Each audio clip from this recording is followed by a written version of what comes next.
ایک ہوتا ہے زبان کا ذکر، اس کی تو کوشش کرتے ہی رہنا چاہیے کہ آدمی چلتے پھرتے ہو، کچھ معمول بنا کر روزانہ صبح کو فجر کی نماز پڑھنے کے بعد چند باتیں عرض کرتا ہوں کہ تھوڑا سا سب سے پہلے قرآن کریم کی تلاوت،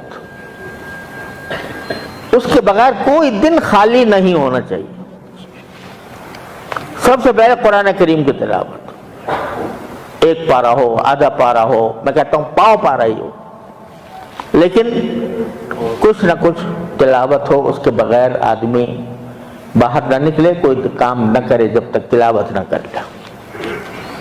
پھر رسول کریم صلی اللہ علیہ وسلم نے بہت سی دعائیں سکھائی ہیں جن کو ادعیہ معصورہ کہا جاتا ہے۔ وہ دعائیں مناجات مقبول میں جمع کی ہوئی ہیں، اور بھی الحزب العظم ہے اور بہت سے کتابیں ہیں جن میں وہ دعائیں مذکور ہیں رسول کریم صلی اللہ علیہ وسلم کی۔ ایک ایک دعا ایسی ہے کہ اگر ایک مرتبہ کی دعا قبول ہو جائے تو انسان کا بیڑا پار ہو جائے،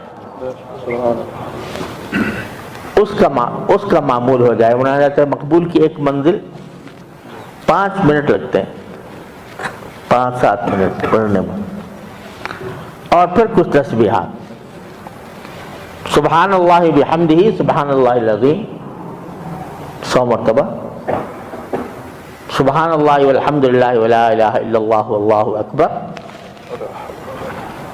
ولا حول ولا قوت الا باللہ، ولا حول ولا قوت الا باللہ، تیسرا کلمہ 100 مرتبہ، استغفار، استغفر اللہ العلی العظیم الذی لا الہ الا ہو،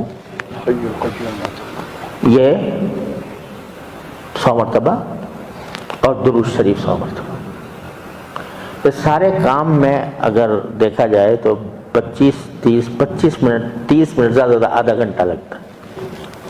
ہر مسلمان اس کو پلے باندھ لے کہ وہ اس وقت تک گھر سے نہیں نکلے گا کسی کام کے لیے جب تک کہ وہ یہ آدھے گھنٹے کا کام نہ کر لے۔ تلاوت، مناجات، اذکار، یہ 4 اذکار میں نے بتائے۔ پھر چلتے پھرتے اٹھتے بیٹھتے کہنے کی بھی عادت رہے تو اللہ تبارک و تعالی انشاءاللہ ذکر کرنے والوں میں سے شامل فرمائیں۔